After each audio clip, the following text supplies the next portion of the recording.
بسم اللہ الرحمن الرحیم۔ عزیز طالبات، ہم نے اپنی حمدیہ نظم کی تشریح کی اور مجھے امید ہے کہ آپ کو اشعار کی بہت اچھے طریقے سے سمجھ آ چکی ہوگی۔ آج ہم نے اسی حمدیہ نظم کی مشق کرنی ہے، تو اس سلسلے میں ہم جو ہے وہ اس کا آغاز کرتے ہیں۔ ٹھیک ہے، آپ جانتے ہیں کہ نظم ہماری ہے محیط دو عالم ہے قدرت تیری، جس کو احسان دانش نے تحریر کیا ہے، اور آج ہم اس کی مشق کر لیتے ہیں۔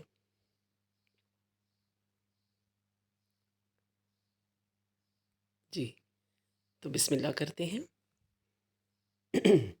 پہلا سوال ہے ہمارے پاس کہ پہلے شعر میں شاعر نے کیا بات کہی ہے؟ ٹھیک ہے، پہلے شعر میں شاعر نے کیا بات کہی ہے؟ تو اس کا جواب ہم دیکھ لیتے ہیں کہ شاعر اس شعر میں، یعنی نظم کے پہلے شعر میں، اپنی ناقص عقل اور کم علمی کا اعتراف کرتے ہیں۔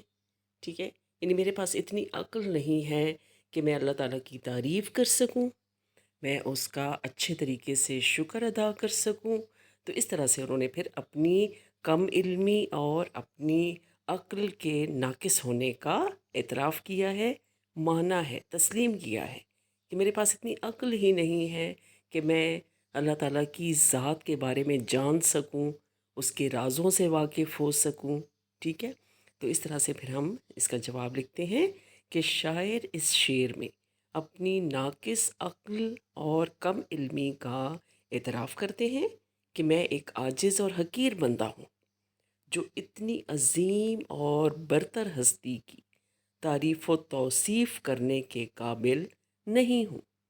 نہ تو میرے پاس بہت زیادہ علم ہے کہ اس کی وسعت کے بارے میں جان سکوں کہ وہ ہستی کتنی عظیم ہے، کتنی برتر ہے، اور نہ ہی اتنی عقل ہے کہ اس کی صفات کا اندازہ لگا سکوں۔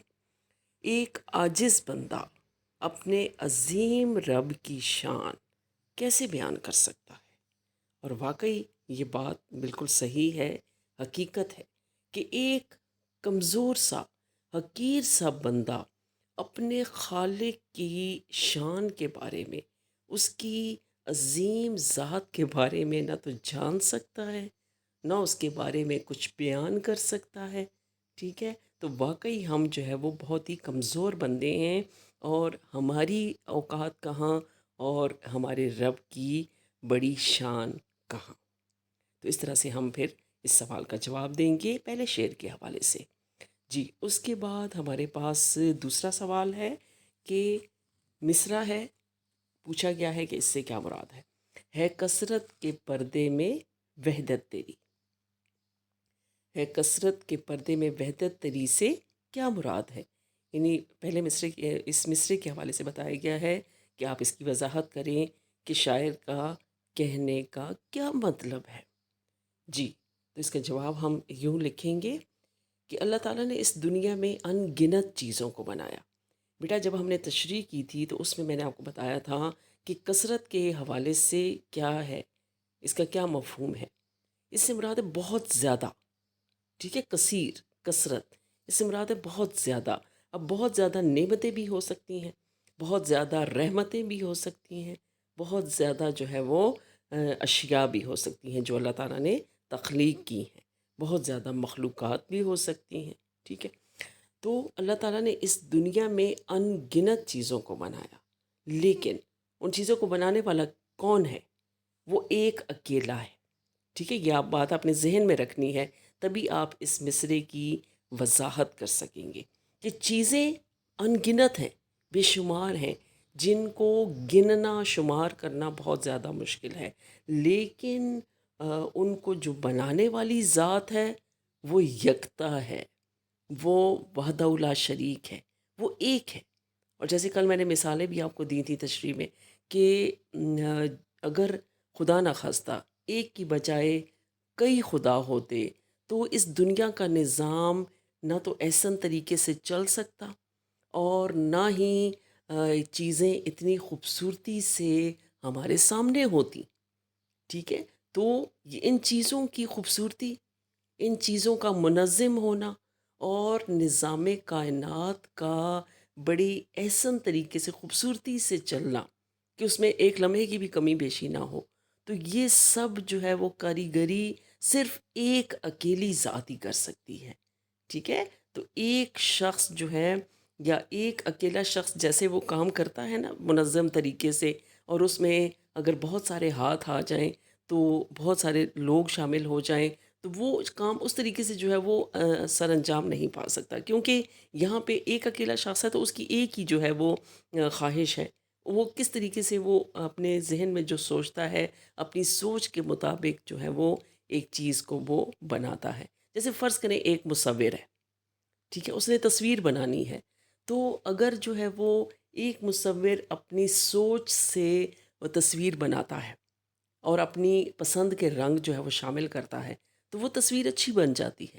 لیکن اگر اس کے مقابلے میں اسی کے ساتھ دو تین مصور اور شامل ہو جائیں اور اسی تصویر پہ کام کر رہے ہوں تو کیا ہوگا؟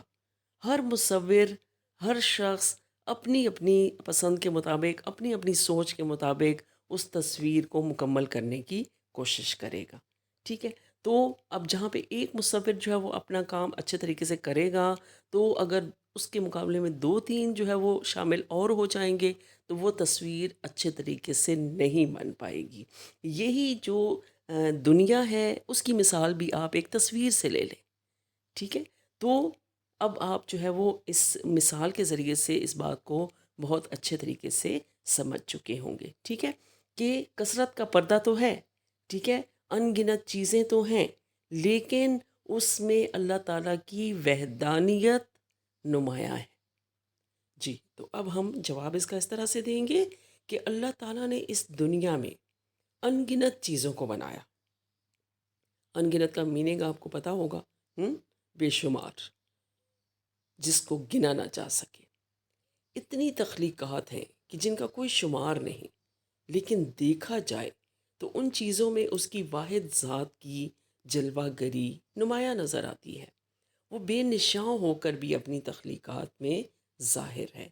دنیا میں جا بجا موجود چیزوں کو دیکھ کر اندازہ ہو جاتا ہے کہ ان کا خالق وحدہ لا شریک ہے، کیونکہ دوسری صورت میں یہ دنیا اتنی خوبصورت اور آراستہ نہ ہوتی.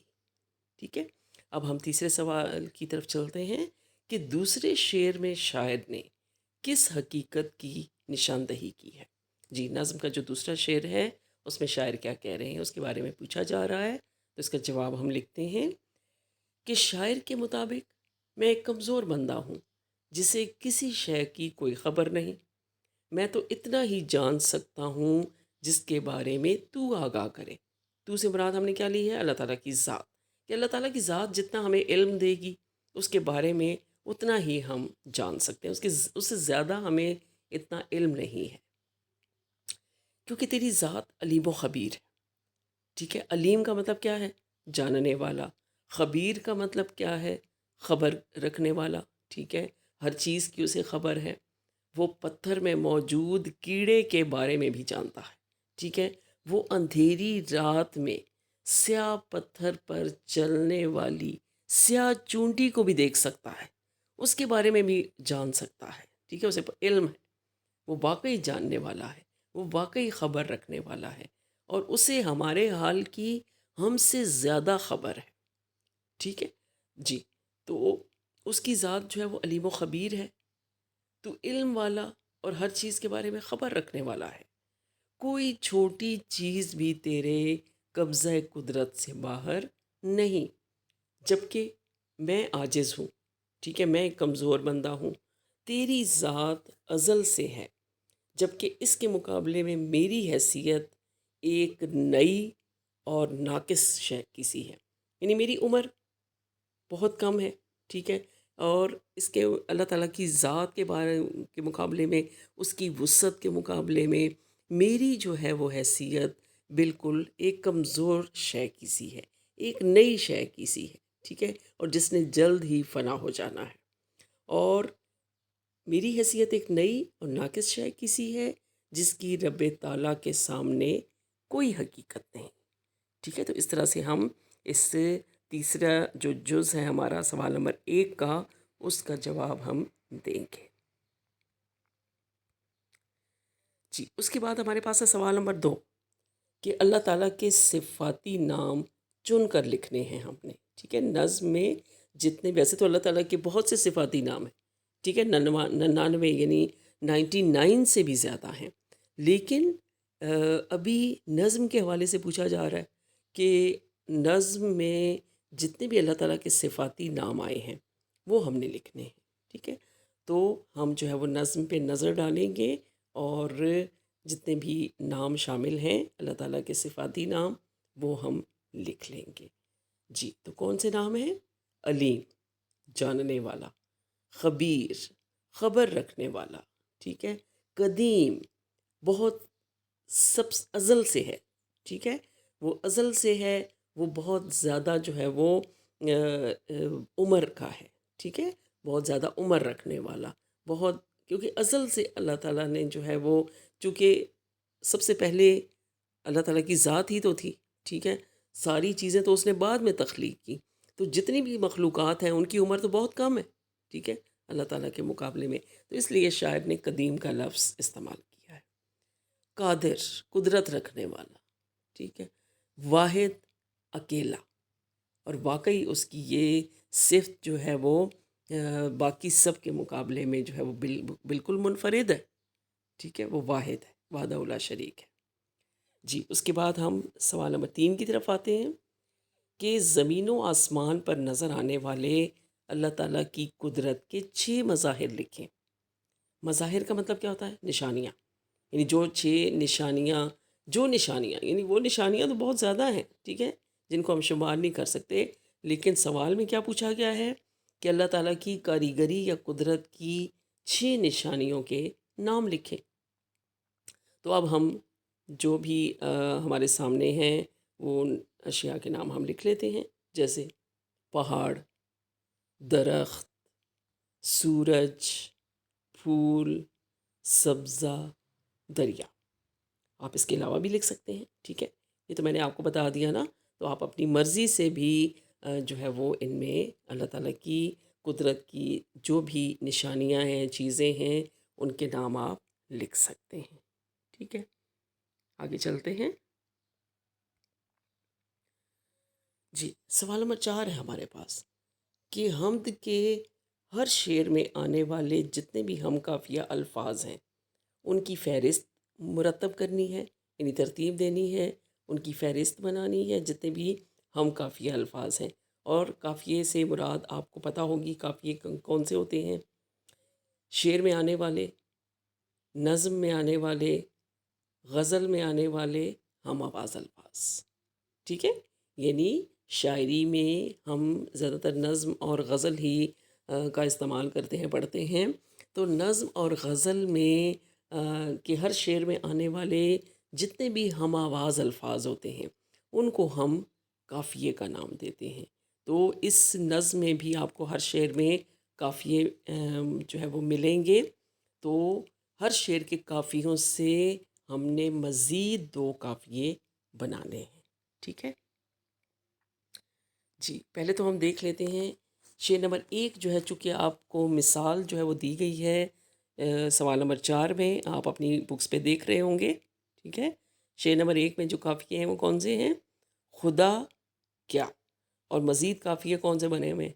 رہنما، جدا، ٹھیک ہے۔ تو اس لیے میں نے جو ہے وہ ابھی لکھا نہیں ہے کیونکہ مثال میں یہ موجود ہے۔ اب شعر نمبر 2 کی طرف ہم چلتے ہیں۔ شعر نمبر 2 میں جو ہمارے پاس قافیے ہیں وہ ہیں علیم، قدیم، چنانچہ ہم نے جو مزید 2 قافیے بنانے ہیں وہ ہم نے بنائے کریم اور تسلیم، ٹھیک ہے۔ کلیئر ہو گیا کہ پہلے ہم نے قافیے چنے اور اسی سے ہم نے 2 مزید الفاظ بنا دیے۔ اب ہم شعر نمبر 3 کی طرف چلتے ہیں۔ جی، شعر نمبر 3 میں ہمارے پاس قافیے ہیں لامکاں، آسمان، جی، تو اس سے ہم نے مزید 2 قافیے کیا بنا دیے؟ گلستاں، باغباں، گلستاں، باغباں، ٹھیک ہے. اب شعر نمبر 4 میں قافیے دیکھتے ہیں. سموم نجوم. اب انہی سے ہم جو ہے وہ 2 مزید الفاظ بناتے ہیں جو انہی کے ہم آواز ہیں. علوم، مفہوم. ٹھیک ہو گیا؟ سمجھ آ رہی ہے نا آپ کو کہ ہم آواز الفاظ جو ہیں جو قافیہ کہلاتے ہیں، انہی سے ہم 2 مزید قافیے بنا رہے ہیں. جی شعر نمبر 5 ہے ہمارے پاس. اس میں جو قافیے ہمارے پاس آ رہے ہیں وہ ہے زندگی، رخشندگی. جی تو اس سے ہم نے 2 مزید الفاظ بنائے. بندگی، تابندگی. ٹھیک ہو گیا؟ بندگی اور تابندگی. جی شعر نمبر 6 ہے اب ہمارے پاس، اور اس میں جو قافیے موجود ہیں قدرت، وحدت. جی تو اس سے ہم نے 2 مزید قافیے کون سے بنائے؟ نصرت، محبت. نصرت اور محبت. ٹھیک ہو گیا؟ اب شعر نمبر 7 میں جو قافیے استعمال ہوئے ہیں وہ ہیں آبشاروں، کوہساروں، جن سے ہم نے 2 مزید الفاظ بنا دیے. بہاروں، جانثاروں. ٹھیک ہے، مجھے امید ہے کہ آپ کو اس سوال کی سمجھ آ گئی ہوگی کہ کس طریقے سے ہم نے ہر شعر میں سے قافیے چنے اور اس سے 2 مزید قافیے بنا دیے. اب آپ آگے دیکھیں تو سوال نمبر 5 جو ہے اس میں 3 اشعار دیے گئے ہیں کہ جن کی تشریح کرنے کے لیے آپ کو دی گئی ہے. تو بیٹا تشریح ہم جو ہے وہ کر چکے ہیں.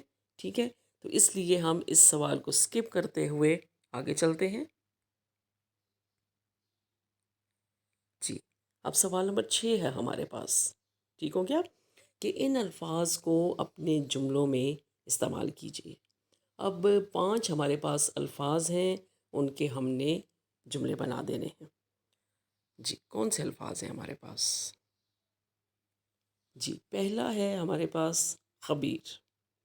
خبیر یعنی اللہ تعالیٰ کی جو صفت ہے نا کہ وہ خبر رکھنے والا ہے، ہر شے کے بارے میں جو ہے وہ اسے پتہ ہے، وہ جانتا ہے. تو خبیر کا جملہ ہم کیا بنائیں گے؟ اللہ کی ذات علیم و خبیر ہے. ٹھیک ہے بیٹا، کوشش کیا کریں کہ جب بھی آپ جملے بنائیں نا تو چھوٹے سے چھوٹا جملہ بنائیں، آسان سے آسان الفاظ استعمال کریں، کیونکہ جتنا آپ بڑا جملہ بنائیں گے نا تو اس میں غلطی کا امکان بھی زیادہ ہوتا ہے. ٹھیک ہے، تو اس طرح سے کوشش کیا کریں کہ چھوٹے سے چھوٹے جملے بنائیں اور اس میں الفاظ بھی کوشش کیا کریں کہ کم سے کم اور آسان رکھیں. جی اگلا لفظ ہمارے پاس ہے نجوم. نجوم آسمان کی خوبصورتی کا باعث ہے. آپ جانتے ہیں نا نجوم کا جو مفہوم ہے وہ کیا ہے؟ ستارے. تو ستارے آسمان کی خوبصورتی کا باعث ہے. اب یہ نہیں کرنا آپ نے کہ جملے میں آپ ستارے کا لفظ استعمال کر دیں، لفظ وہی آنا چاہیے جو دیا گیا ہے. ٹھیک ہے جی. نیکسٹ ہے ہمارے پاس رخشندگی. رخشندگی کا مطلب کیا ہوتا ہے؟ چمک، جگمگاہٹ، خوشی کے معنوں میں بھی آتا ہے. ٹھیک ہے جی. تو اب ہم اس کا جملہ بناتے ہیں کہ سخت محنت ہی زندگی میں رخشندگی لاتی ہے، خوشی لاتی ہے، خوشحالی لاتی ہے، زندگی چمک اٹھتی ہے. ٹھیک ہے، تو سخت محنت ہی زندگی میں رخشندگی لاتی ہے. جی آگے چلتے ہیں. زمزمے. زمزمے کا مطلب کیا ہے؟ آپ نے جانا ہوگا جب تشریح کی تھی ہم نے. کیا ہے اس کا مطلب؟ گیت، نغمے. ٹھیک ہے، چونکہ یہ جمع کے صیغے میں ہے تو آپ کا جو معنی ہے وہ بھی جمع کے ہی صیغے میں ہونا چاہیے. نغمے، گیت، ترانے. ٹھیک ہے، تو اس کا جملہ ہم نے کیا بنایا؟ آبشاریں زمزمیں گاتی دکھائی دیتی ہیں. ٹھیک ہو گیا. نیکسٹ ہے ہمارے پاس لفظ محیط. گھیرنا، احاطہ کرنا. ٹھیک ہے، تو اس کا مطلب کیا ہے؟ محیط احاطے میں لینا، گھیرنا. جی تو اس کا ہم جملہ کیا بنائیں گے؟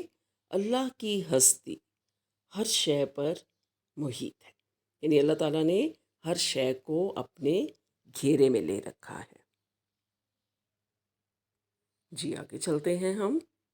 سوال نمبر 7 قواعد میں ہے کہ الفاظ کے 3 جوڑے ہم نے ایسے لکھنے ہیں جو ایک دوسرے کی ضد ہیں. مطلب متضاد الفاظ کے جوڑے ہم نے نظم میں سے تلاش کر کے لکھنے ہیں. ضد سے کیا مراد ہے؟ متضاد، الٹ. ٹھیک ہے، جیسے مثال آپ کو دی گئی ہے سوال میں زمین آسمان، الٹ ہے نا. ٹھیک ہے، ان میں تضاد ہے، متضاد الفاظ ہے. تو ہم نے اب نظم میں سے 3 ایسے جوڑے تلاش کرنے ہیں، اور وہ کون سے ہیں؟ آپ کے سامنے ہیں. حادث قدیم، ٹھیک ہے، حادث نیا، قدیم پرانا. بے خبر خبیر، بے خبر نہ جاننے والا، نا واقف، خبیر جاننے والا، خبر رکھنے والا. کثرت وحدت، ٹھیک ہے، کثرت سے کیا مراد ہے؟ زیادہ ہونا، وافر ہونا. ٹھیک ہے، اور وحدت اکیلا، تنہا. جی تو یہ تو تھی بیٹا ہماری مشق. ٹھیک ہے، اب اس میں جو کاپیوں پہ آپ نے کام کرنا ہے وہ کون سا ہے؟ آپ نے سوال نمبر 1 اور سوال نمبر 6، ٹھیک ہے، وہ آپ نے اپنی کاپیز پہ، نیٹ کاپیز پہ کرنے ہوں گے. باقی جو میں نے آپ کو سوالات کے جوابات لکھوائے ہیں ان کو آپ اپنی کتابوں پہ ہی حل کر لیں. ٹھیک ہے، میری بات سمجھ آ رہی ہے کہ آپ کو پورے کا پورا جو ہے نا یہ اتارنے کی ضرورت نہیں ہے اپنی کاپیز پہ، کیونکہ بات آپ کو سمجھ آ چکی ہے.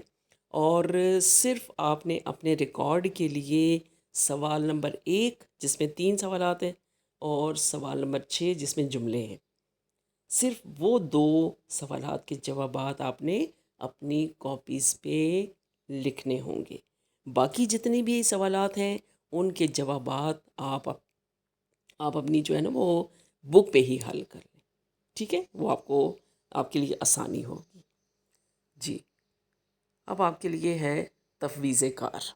تفویض کار سے کیا مراد ہے؟ آپ کے لیے میرا خیال ہے ایک اجنبی لفظ ہوگا. تفویض کار کا مطلب ہوتا ہے وہ کام جو آپ کے سپرد کیا جائے، جو آپ گھر میں کریں. ٹھیک ہے، تو تفویض کار آپ یہ سمجھ لیں گھر کا کام. ٹھیک ہے، جو آپ نے خود کرنا ہے، ابھی کرنا ہے. ٹھیک ہے، تو وہ کام کون سا ہے؟ جی والد کے نام خط لکھیں جس میں انہیں سالانہ امتحان میں اپنی کامیابی کی اطلاع دیں. ٹھیک ہے بیٹے، اب کام وہ جو ہے آپ کا جو مشق کا ہے وہ آپ کے پاس آ چکا ہے. اب آپ کے پاس جب ٹائم ہو آپ 2 سوالات جو میں نے آپ کو بتائے ہیں، سوال نمبر 1 اور 6، وہ آپ اپنی کاپیز پہ، اپنی نوٹ بکس پہ کر لیجئے گا. لیکن ابھی جو آپ کو اسائنمنٹ میں دے رہی ہوں، جو آپ نے ابھی حل کر کے مجھے بھیجنی ہے، تو وہ ہے آپ کے پاس کہ والد کے نام خط لکھیں جس میں انہیں سالانہ امتحان میں اپنی کامیابی کی اطلاع دیں. ٹھیک ہے، تو آپ نے اب یہ کام جو ہے وہ مکمل کرنا ہے. جی تو ابھی ہم اپنے اس لیکچر کا یہیں پہ اختتام کرتے ہیں. ٹھیک ہے، خوش رہیں.